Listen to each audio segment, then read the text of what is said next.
ne vit pour soi-même et aucun d'entre nous ne meurt pour soi-même. Si nous vivons pour le Seigneur. Si nous mourrons pour le Seigneur.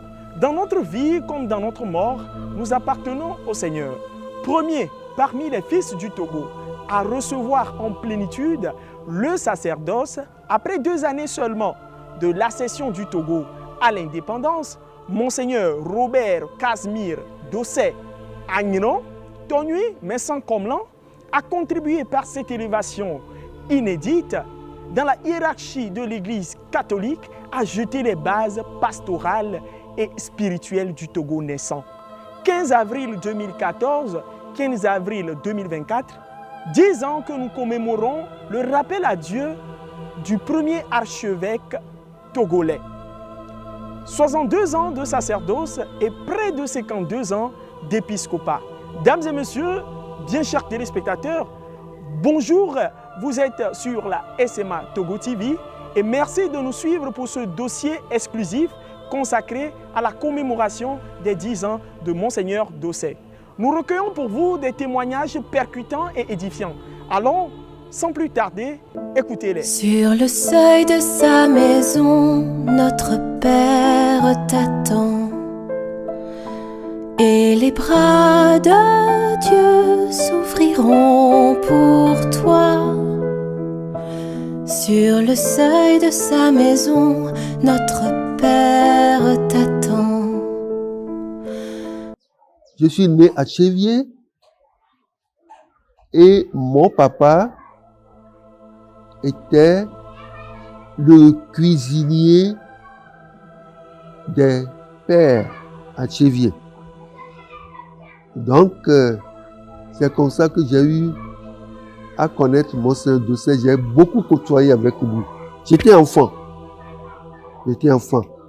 Et je ne m'approchais pas de lui pour causer, pour ceci. Mais je le voyais comme notre curé. Il avait une grosse moto que nous autres enfants, on admirait. Et on se demandait si un jour, on pouvait conduire aussi cette moto. Une grosse moto noire. Et quand il revenait de Lomé, ça vrombissait. Et tout le monde savait que c'est Monseigneur Dossé, ou bien c'est le Père Dossé qui rentrait de Lomé. Avec ça, il allait dans les villages, en station secondaire. Il aimait l'apostolat. Donc moi, j'ai cheminé ainsi avec lui. Je l'ai connu quand j'étais encore élève de son retour de Rome vers les années 55 par là. Donc ça que c'est en 55, 56.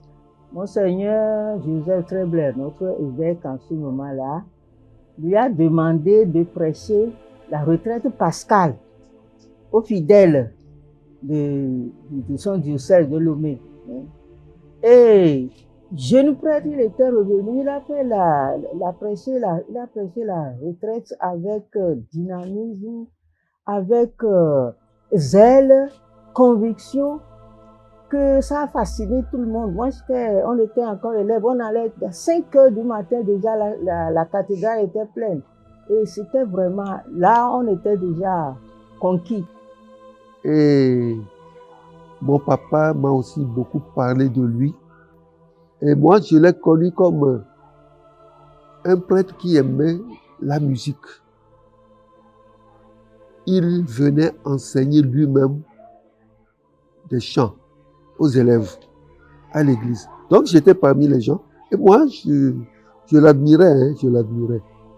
Quand il battait la musique, avec beaucoup d'énergie, qu'est-ce que moi je regardais surtout? Comment sa soutane se soulevait. Donc la soutane suivait le mouvement des bras et on pouvait regarder le mollet. Oui. On regardait ça. Il avait des mouvements élégants. Il enseignait des chants chorales, des chants de Djipomo. Et ces messes, je les aimais. Je l'ai retrouvé donc après son ordination épiscopale et j'étais d'abord petit séminariste au séminaire Saint-Pierre-Claver, donc à Tokoin, qui est devenu maintenant la paroisse des Saints-Martyrs de l'Ouganda. Donc j'étais petit séminariste là-bas et de temps en temps, Monseigneur Doucet venait. Il y a eu un problème avec des séminaristes et les séminaristes avaient fait grève. Ils ne voulaient plus obéir, quoi. Et en l'absence de Monseigneur Doucet, le vicaire général nous a fait sortir du séminaire, il nous a renvoyés à la maison. Monseigneur Dominique Anaté, il nous a renvoyés. Et j'étais malheureux en ce moment-là. Et avec mon doyen, le feu Père Victor Azamadbo et d'autres frères séminaristes, nous étions partis prendre le train à la gare de Tokoin là pour aller à Chevier. Donc il y avait le train en ce moment-là. On arrive à Chevier avec bagage et le père, vraiment notre doyen quoi, il nous avait amené directement à la paroisse pour saluer le curé. Le curé dit, mais qu'est-ce que vous cherchez? Parce qu'on devait être au séminaire. Il nous a bien engueulés. Et nous étions rentrés en famille. Mais moi, j'étais toujours malheureux parce que je ne supportais pas cette situation de révolte. Mais peu de temps après, on nous a rappelé, Monseigneur nous appelait et nous étions retournés au séminaire pour continuer. Le même problème va se poser plus tard. En ce temps-là, j'étais en classe de première et on nous avait logé à Brodahome actuel. C'était le logement des séminaristes en diaspora. Monseigneur était au foyer Pie XII et les séminaristes étaient logés dans le bâtiment actuel qu'occupe l'archevêque. Donc nous étions logés là-bas. Et que s'est-il passé? Des séminaristes qui faisaient des complots de mouvements, tout ça là. Quand Monseigneur l'a appris, il nous a fait sortir. Parce que le problème était quoi? On venait à peine de rentrer des congés de Noël, et le 13 janvier, c'était la fête, vous connaissez, le 13 janvier dans le temps. On voulait sortir encore. Et le recteur, en ce temps-là, qui était le feu père Edmond Sotba, nous a dit non. Vous venez à peine de quitter la famille. Et vous retournez pour quoi faire? Rester pour étudier. Et les séminaristes que nous étions, nous avons dit non. Ils ont dit bon, sortez. Au retour, on a fermé les portes, on a barricadé tout. Nous étions là, on faisait la pagaille, mais on ne mesurait pas la portée de ce mouvement que nous avons fait, déclenché. Alors on nous a dit que Monseigneur, l'archevêque, nous attendait à sa résidence. On était parti là-bas. Monseigneur nous a lavé. Il nous a bien lavé. Il nous a renvoyés. Il nous a dit de rejoindre le séminaire rapidement. Et peu de temps après, il a créé ce que nous appelons le comité des parents de séminaristes. Comité des parents de séminaristes est composé de laïcs, de parents, hommes, femmes, qui devaient donc suivre et accompagner les séminaristes. Bon, en 59, moi j'étais rentré au couvent avec Monseigneur Strebler. Et en 1962, je veux dire, j'ai fait ma première, j'étais deuxième année de novice. Et c'est en ce moment que lui, il est nommé évêque pour remplacer Monseigneur Joseph Strebler quand il a pris la relève. Et à son sacre, Monseigneur nous a fait venir le soir là, au sacre à Lomé. De Neupe, nous sommes venus au sacre à Lomé, le soir de Pâques. Et il y avait une grande pluie. Et nous devons rentrer à Neupe la nuit. Et Monseigneur, le jeune évêque, le nouvel évêque dit, ah, et puis de Neupe, qu'est-ce qu'ils vont manger? Comment est-ce qu'ils vont faire pour rentrer maintenant? Alors on était embarrassés effectivement. Et puis il a dit, donnez-leur à manger, trouvez-leur quelque part pour attendre la pluie.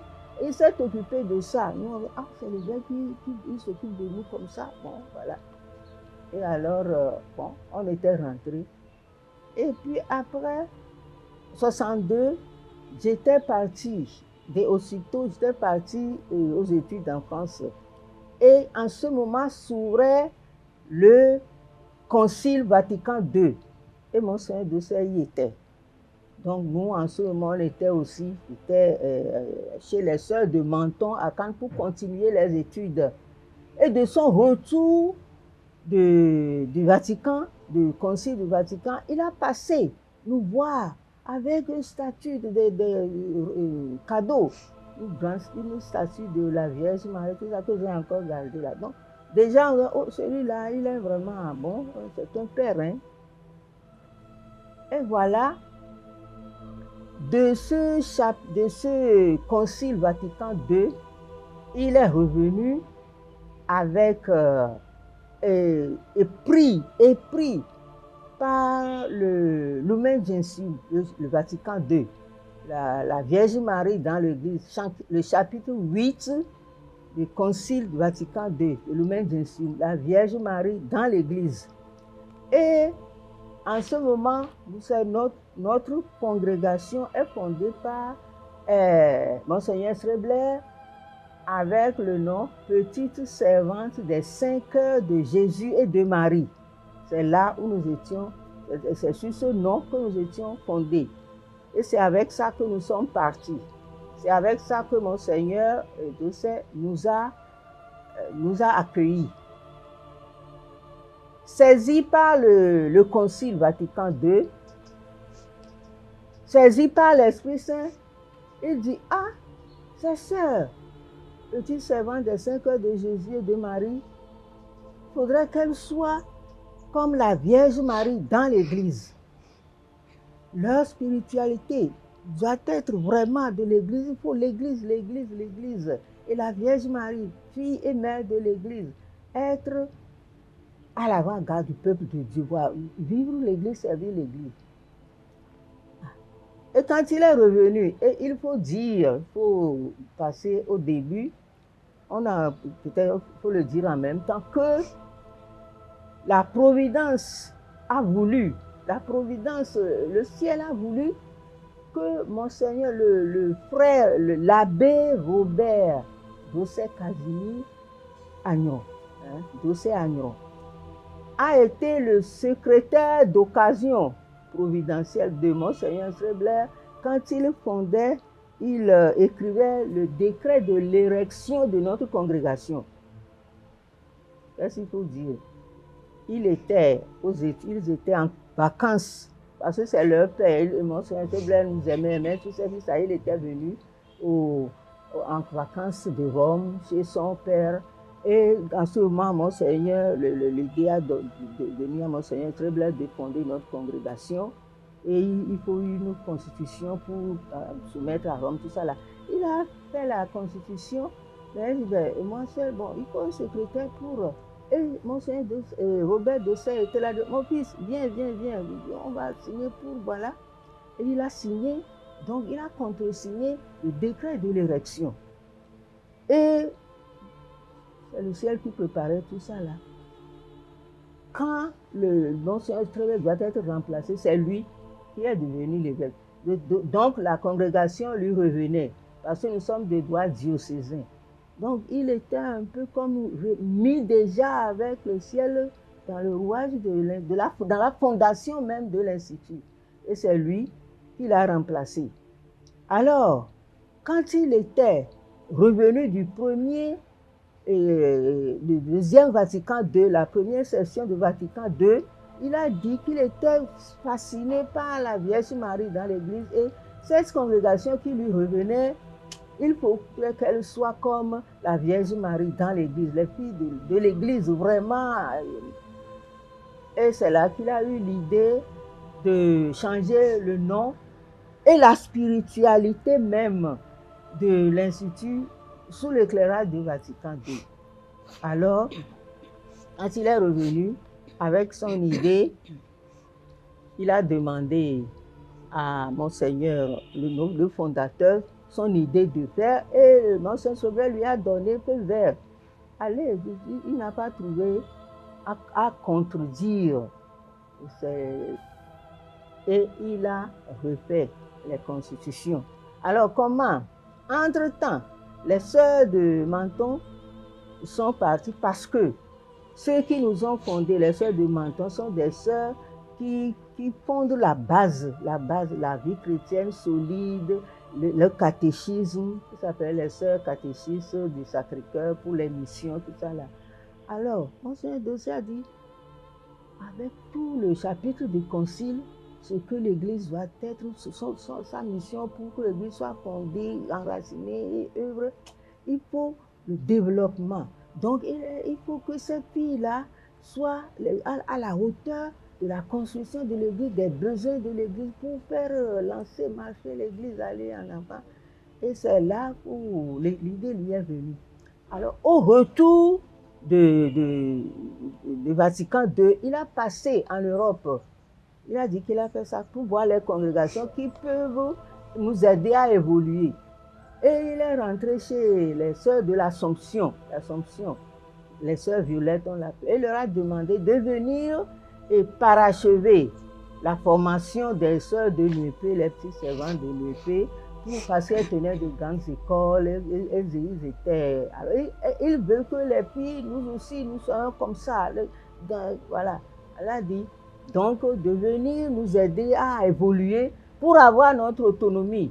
Parce qu'il ne faut pas toujours rester avec la congrégation autonome, capable de prendre en main les rênes de l'Église pour œuvrer. Voilà. Alors, il s'est entendu, c'était une petite histoire là. Et les sœurs de Menton ont laissé la place aux sœurs de l'Assomption pour pouvoir. Alors, lui, il a envoyé des sœurs pour les écoles dans leur maison. Alors, il leur a donné 5 ans pour continuer cette œuvre-là, parachever, pour que nous soyons. Après 5 ans, elle aussi doit partir pour nous laisser libres. C'est ce que nous appelons l'autonomie de l'Institut en 1969. 1969, elle dit, bon, ça va maintenant.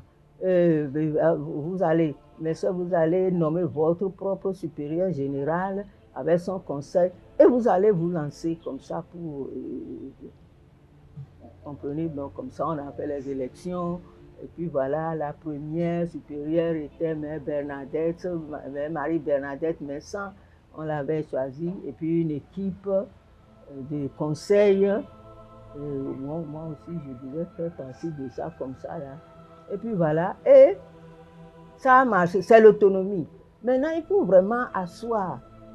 Pour avoir cette autonomie avec les sœurs de l'Assomption, quand elles sont venues, déjà de son retour, il a commencé à aménager les constitutions. Pour lui rapporter comment ça s'est passé. Et le jury m'avait donné comme note appréciation très honorable, mention très honorable.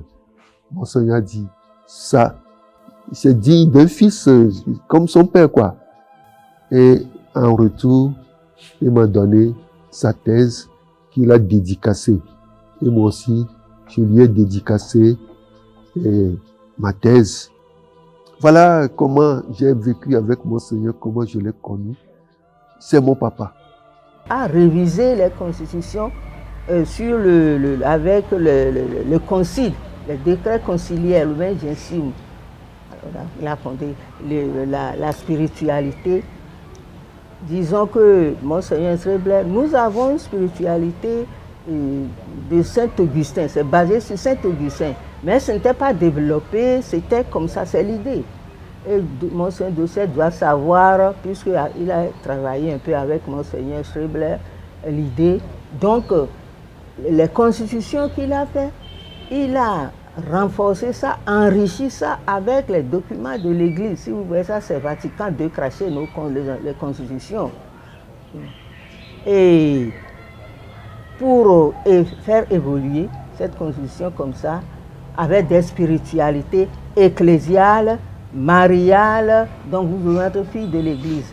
D'abord, une spiritualité ecclésiale d'alliance. L'alliance est faite avec la Trinité. Et c'est nous devons vivre l'alliance comme Marie et avec Marie. Donc, notre spiritualité, même comme spiritualité d'alliance, vécue comme Marie et avec Marie. C'est une institution, un institut marial. Vous voyez l'esprit de Saint-Augustin. Voilà. Donc, ce qui fait une communauté, Unitas Caritatis comme devise. La devise est Unitas Caritatis in edificationem corporis Christi. Donc, l'unité de l'amour, l'unité dans la charité pour édifier le corps du Christ, l'Église. Nous devons être là pour construire l'Église, pour bâtir l'Église, comme Marie avec Marie, dans l'unité, la communion et l'amour trinitaire. Vous voyez ça? Donc, il nous a inculqué ça. Au fait, Monseigneur, je dirais c'est une colosse. C'est-à-dire, bon, c'est un grand arbre, n'est-ce pas? Comme on dit toujours, c'était un prophète, si on peut l'admettre ainsi, de notre temps. L'un des prophètes de notre temps, presque un visionnaire. Parce que c'est l'homme des grands projets. Lui, il avait toujours de grands projets. Bon, malheureusement, l'histoire, le temps ne lui a pas permis de tout réaliser. Et il avait notamment le projet d'une école de philosophie.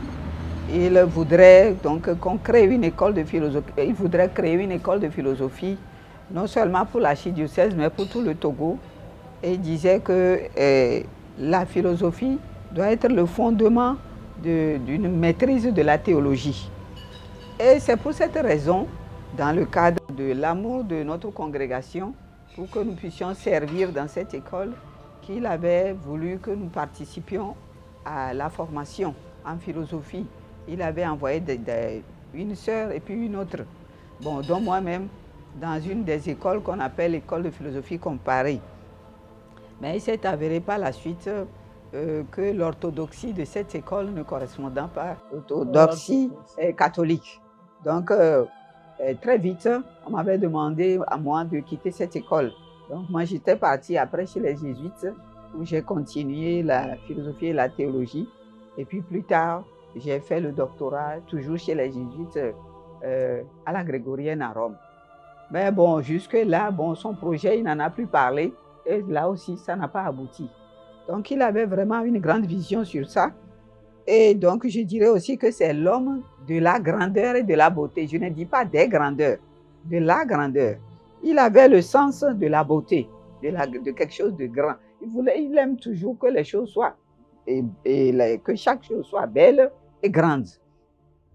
Il avait le sens de la beauté liturgique. Et ça, on ne peut pas, tout le monde sait combien il aimait la grégorienne et autres. Et beauté artistique aussi. Quand les choses ne soient pas bien aménagées, tout ça là, il faisait la remarque. Beauté florale. Et il aimait beaucoup cela. Et donc, pour lui, il fallait faire les choses jusqu'au bout, selon les normes. Et il ne finissait pas de parler de sa thèse dans l'esprit de Bossuet. Chaque fois, il en parlait. C'est un homme cultivé et tenace. Et alors, comme l'a dit la mère, il aimait l'église. Il aimait beaucoup l'église. Il aimait faire église, bâtir l'église. Et à tous ces sermons, que ce soit aux prêtres ou aux grandes cérémonies qui rassemblaient toute l'église, il insistait là-dessus. Et c'est quelqu'un qui aimait tendre la perfection en toutes choses. Et puis, il avait le sens aigu de sa valeur à lui-même, de sa valeur de l'homme et de la femme. Surtout de l'homme africain et de la femme africaine. Et en cela, ce que moi j'ai remarqué, c'est qu'il était allergique à toute humiliation à l'égard de l'homme africain et de la femme africaine. Et ça, il tenait au respect ferme. Et c'est pour cela qu'il n'a pas hésité à participer à toutes les organisations qui rehaussaient, même au niveau de tout ce qui est politique et autres là, toutes les organisations qui sont mises en place, les encourageait pour que l'Afrique aussi puisse se relever. Donc il était toujours au rendez-vous de la reconnaissance de la valeur de la personne humaine, surtout à partir de la personne humaine en tant qu'Africain ou en tant qu'Africaine. Et il encourageait cela. Et c'est là où je dirais tout simplement, pour faire court, que la génération actuelle est interpellée. Je me rappelle en cela de la première fois où, comment est-ce qu'on l'appelle, il était venu nous dire la messe. J'étais directrice d'école. Et il était venu nous dire la messe. Et puis après la messe, quand on l'a reçu pour la collation, il m'a dit qu'il voulait me voir. Bon, moi, je m'attendais à ceci. Il m'a dit, ceci, tu devais le faire avec les élèves. Ils devaient se comporter comme cela. Pendant la messe, on ne fait pas ceci. Vous devez leur dire ceci. Ouais, comme quoi, c'est quelqu'un qui aimait la perfection dans le sens où ça contribuait à vous valoriser, à faire église, à construire l'église, à améliorer les choses. Donc l'excellence, il le recherchait. L'excellence, il le recherchait, au point que quelquefois on le lui reprochait. Mais c'était, je dirais, sa vocation à lui aussi. Donc, je dirais à la jeune génération que le message que Monseigneur Tony Dossé Robert Agneron laisse à la jeune génération, quelle qu'elle soit, c'est d'aller jusqu'au bout de ses engagements. Se cultiver et faire tout vers l'excellence. Aimer l'Église et se donner corps et âme pour l'Église. Aimer sa nation et faire de même pour cette nation. Et on sait combien il a travaillé avec son frère pour le relèvement du Togo et l'hymne national. Nous connaissons tout cela. Il aimait beaucoup la liturgie latine, on l'avait déjà vu. Et il était fier d'être africain. Ça, c'est Monseigneur Dossé. Fier d'être africain, et il défendait jusqu'au bout ses valeurs. Les valeurs de son pays, les valeurs de l'Église. Et il encourageait beaucoup les prêtres à bien servir l'Église, à être à l'écoute du peuple, à entraîner l'Église. Et tout ce qui est mouvement et autres, il les encourageait. Et puis, il avait ce sens de la valeur et de la fierté de l'Afrique qui monte. Et donc, il était fier tout simplement d'être africain. Il n'en avait pas honte. Et comme je l'ai dit, quand quelque chose touchait à l'honneur de l'Afrique, il en était irrité. Et donc, son message, c'est que l'Africain n'est pas de complexe. Qu'il puisse vraiment se faire reconnaître d'abord qu'il est un homme de valeur, une femme de valeur, et que lui ou elle aussi peut apporter de quoi? Quelque chose de précieux pour l'avancement de l'humanité et au rendez-vous du donner et du recevoir. Merci. Fils de l'Église, fils de la nation. Voilà. Fils Être de authentiquement l'Église, de l'Église, authentiquement citoyen. citoyen Voilà. de la terre. Bon, justement, d'abord, nous essayons d'être fidèles, non seulement à sa mémoire, mais à ce qu'il nous a laissé comme héritage dans l'Institut. Comme l'a dit la mère tout à l'heure, que nous soyons fidèles à notre appel, que nous soyons fidèles à l'esprit augustinien qu'il a réveillé encore en nous et que nous puissions être à l'avant-garde du peuple de Dieu. Partout où nous serons, que nous soyons des témoins. C'est ce que nous essayons de vivre et de faire. Et même, donc, dans l'Église, nous essayons d'être présentes, ici ou là. Et donc, d'orienter notre apostolat dans le sens de l'Église, de l'ecclésiologie. Et donc, nous continuons sa mémoire aussi dans l'apostolat des familles, auprès des familles. Parce que justement, le fondateur lui-même, Monseigneur Joseph Strebler, son premier objectif, c'est d'aider les familles à faire église locale, église domestique. Et il disait que c'est de là que viendront les vocations sacerdotales et religieuses. Et donc, ce sont des pépinières de vocations, nous devons les accompagner. Et donc, nous essayons à notre niveau de le faire encore. Bon, aujourd'hui, où il y a les jeunes qui sont nos jeunes vocations, nous essayons de les y entraîner, de leur faire connaître. Bon, certaines ne connaissent pas Monseigneur, mais quand même, je crois que notre témoignage de vie peut les aider à mieux continuer sur la route sur laquelle il nous a lancé. Voilà, c'est ce qu'on peut dire aujourd'hui. Nous ne prétendons pas être à sa hauteur encore, mais je pense qu'avec la grâce de Dieu, nous aussi, nous serons des témoins à sa suite. Mon expérience directe avec Monseigneur Dossé est très très limitée. Et la seule anecdote que j'ai directement avec lui, c'est passé à Abidjan. Et j'en avais parlé dans d'autres circonstances. Alors, il était venu invité depuis la Genève pour assister au 50e anniversaire du livre qu'ils avaient écrit en 1956. Les prêtres noirs s'interrogent. C'était le début d'une conscientisation des intellectuels africains. Je peux dire que c'est le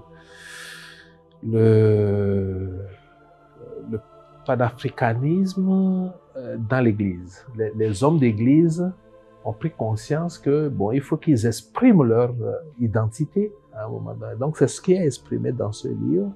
Et donc, quand on faisait le 50e anniversaire, on fêtait le 50e anniversaire de la sortie de ce livre, il avait été invité. Moi, j'étais jeune prêtre à Abidjan.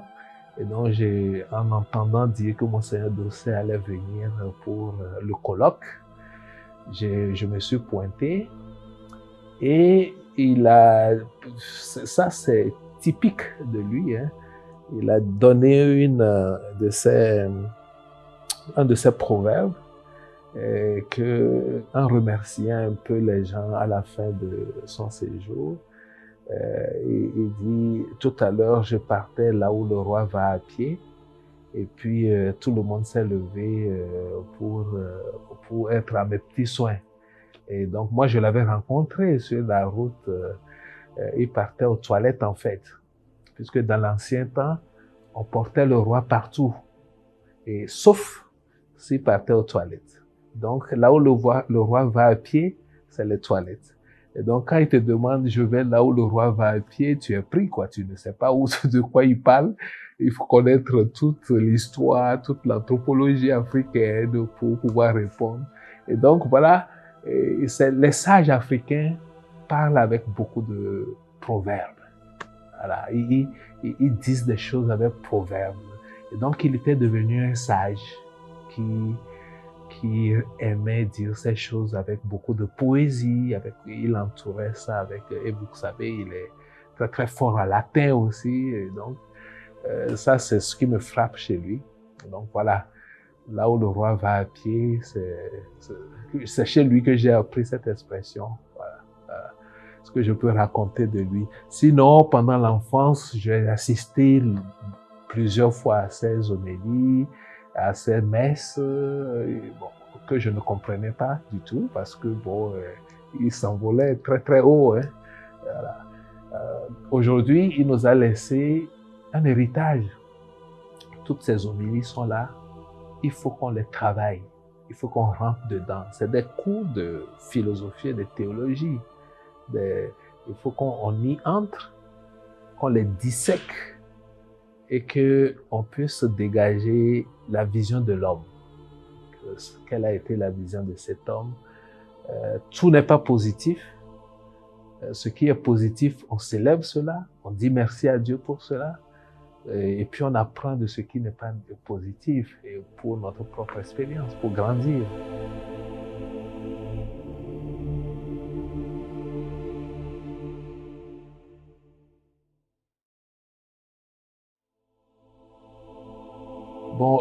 La fondation, on a commencé à travailler là-dessus depuis des années. Hein.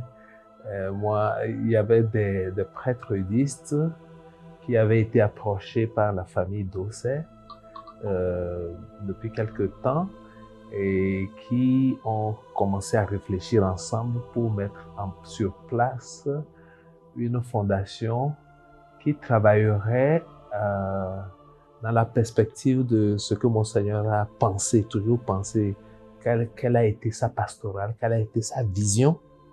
Et donc, la Fondation veut continuer son œuvre, et spécialement dans le domaine de l'amélioration des conditions de vie des populations sur le plan socio-culturel et sur le plan économique. C'est-à-dire, quand on regarde un peu, quand vous voyagez à travers le Togo, vous voyez comment la population souffre, il y a manque d'eau, il y a des questions d'infrastructures sanitaires.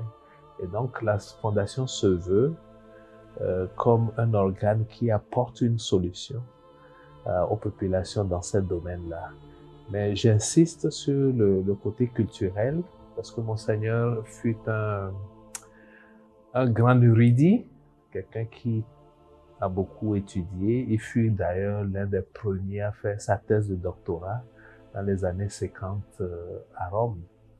Donc, il a beaucoup écrit. Ses homélies sont des sources importantes de connaissances.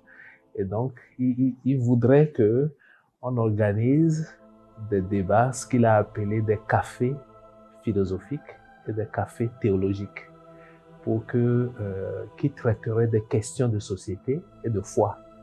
Et donc, qui doit être source d'information et de formation pour les chrétiens. Et donc, voilà à peu près résumé les objectifs de cette fondation. Et je crois qu'au départ, il y avait plusieurs communautés, hein, parce que la famille a cédé des terrains à plusieurs communautés, hein, des terrains appartenant à Monseigneur Dosset, comme il voulait que l'évangélisation progresse. Et donc, il y a des communautés qui ont bénéficié des terrains et qui ont réalisé des œuvres là-dessus. Oui. Donc, ce n'est pas que la congrégation des Pères eudistes, mais il y a d'autres congrégations qui ont été approchées. Mais finalement, la congrégation des Pères eudistes reste comme la congrégation qui chapeaute tout ce plan d'action sociale et pastorale. En lien bien sûr avec le diocèse, l'archidiocèse de Lomé. Je pense que dans nos sociétés, on ne célèbre pas assez les mémoires, hein, parce que on peut définir globalement la mémoire comme une banque de souvenirs. Quand on a de l'argent, on va mettre de l'argent à la banque. Voilà. La mémoire, c'est comme l'endroit où on met nos souvenirs. Et donc, célébrer les 10 ans de Monseigneur, c'est revisiter cette banque de souvenirs. Qu'est-ce qu'il a fait? Qu'est-ce qui était important pour lui? Et qu'est-ce qu'il voulait pour l'Église? Quelle était sa vision? Et donc, on revisite tout cela et on partage ça collectivement parce que faut pas oublier que c'est le premier archevêque autochtone du Togo. Et donc, en tant que tel, il a un impact sur notre Église. Et cet impact continue de susciter, d'inspirer d'autres jeunes aujourd'hui. Donc, célébrer sa mémoire, c'est partager ses souvenirs avec les jeunes générations pour que tous ceux qui sont dans le champ pastoral puissent être inspirés par ce qu'il a, sa vision, la vision qui a été la sienne de l'Église, et puis pour qu'on puisse continuer. Et donc, il faut regarder par derrière pour construire l'avenir. Il ne faut pas oublier ce qui s'est passé avant. Et donc, c'est une façon de revisiter le passé et de construire l'avenir.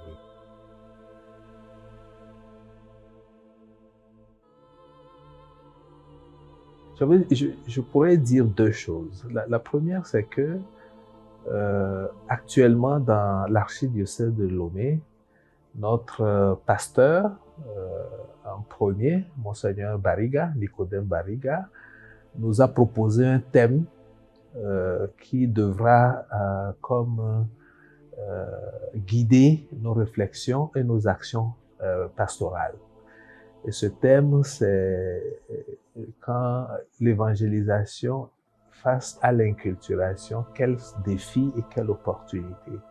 Alors, Monseigneur l'archevêque Bariga a reconnu dans la lettre pastorale qu'il a adressée à l'archidiocèse, dans cette perspective-là, que l'un des dangers que rencontre la foi aujourd'hui, c'est toute la théorie qui est développée autour du panafricanisme. Vous voyez? Comment est-ce que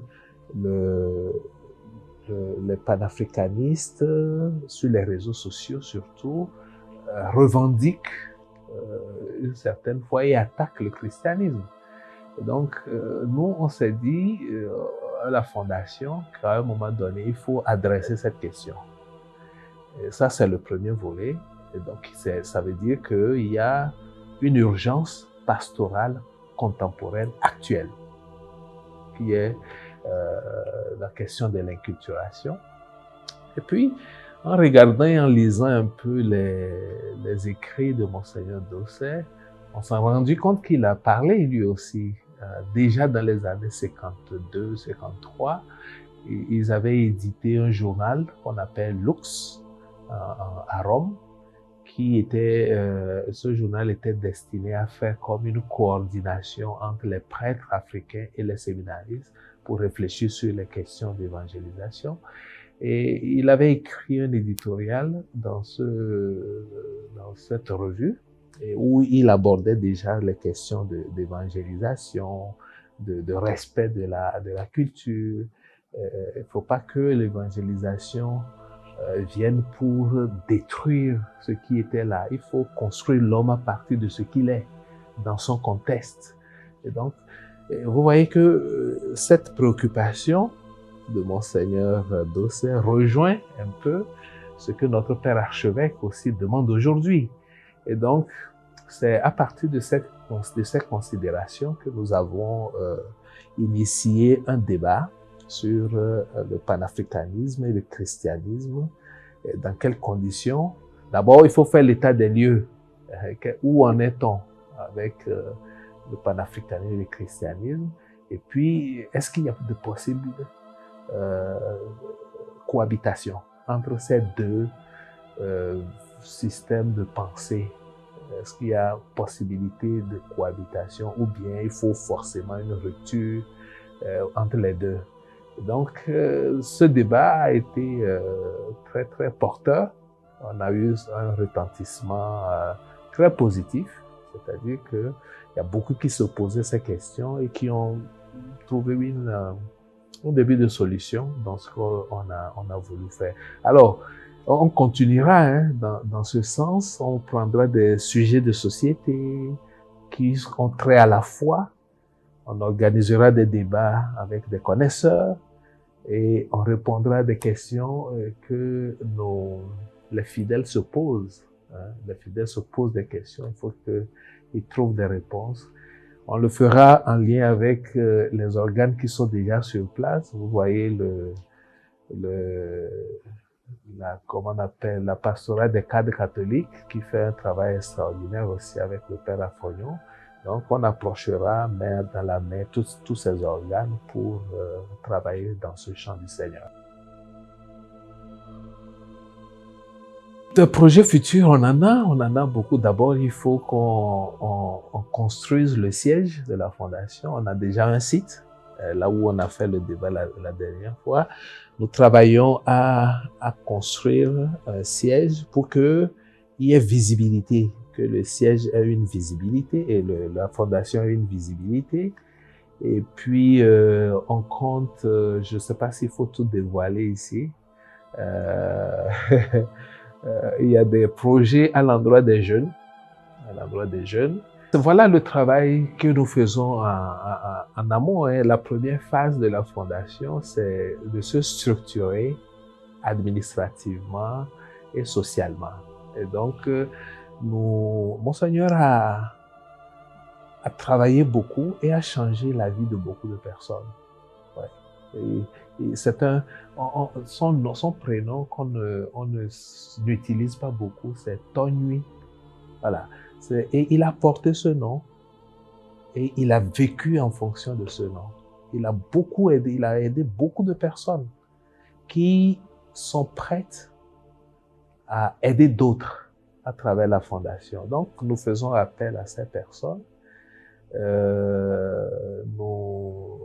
Il y a d'autres qui se sont déjà manifestés pour dire « Ah, mais Monseigneur, il a eu un impact positif sur nous.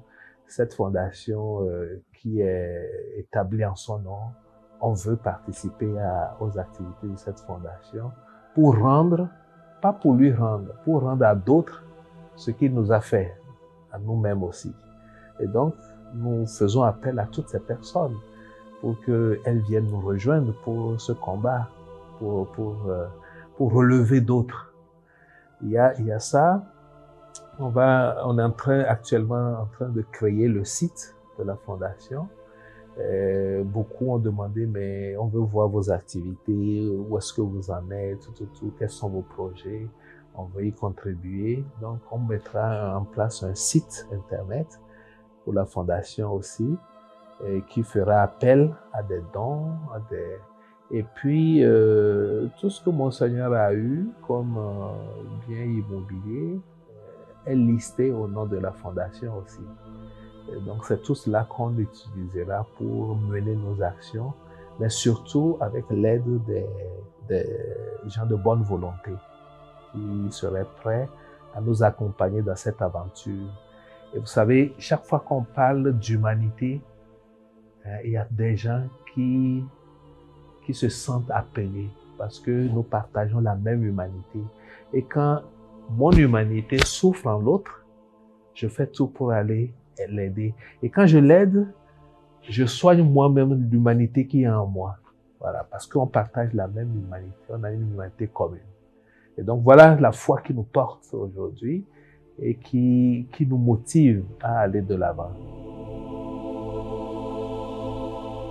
Fidèles téléspectateurs de la SMA Togo TV, frères et sœurs en Christ et frères et sœurs de la vie consacrée, humilité, sacrifice et amour sont des valeurs, des piliers qui définissent ce grand illustre défunt que l'Église Famille de Dieu à Lomé et surtout au Togo a perdu. Monseigneur Robert Casimir Dossé s'en est allé, bien sûr, mais nous continuons toujours par nous exhorter à prier fermement pour le repos de son âme. Que le Seigneur l'accueille auprès de lui. Merci à vous de nous avoir suivis pour ce dossier exclusif consacré à son vibrant hommage. Nous gardons en esprit qu'il a été grand par le cœur, grand par la culture, grand par l'érudition, grand par l'amour pour la patrie, grand par l'amour pour le Christ et l'Église. Seigneur, accorde-lui le repos éternel et que brille à ses yeux la lumière sans déclin, qu'il repose en paix Amen. Sur le seuil de sa maison, notre Père t'attend. Et les bras de Dieu s'ouvriront pour toi. Sur le seuil de sa maison, notre Père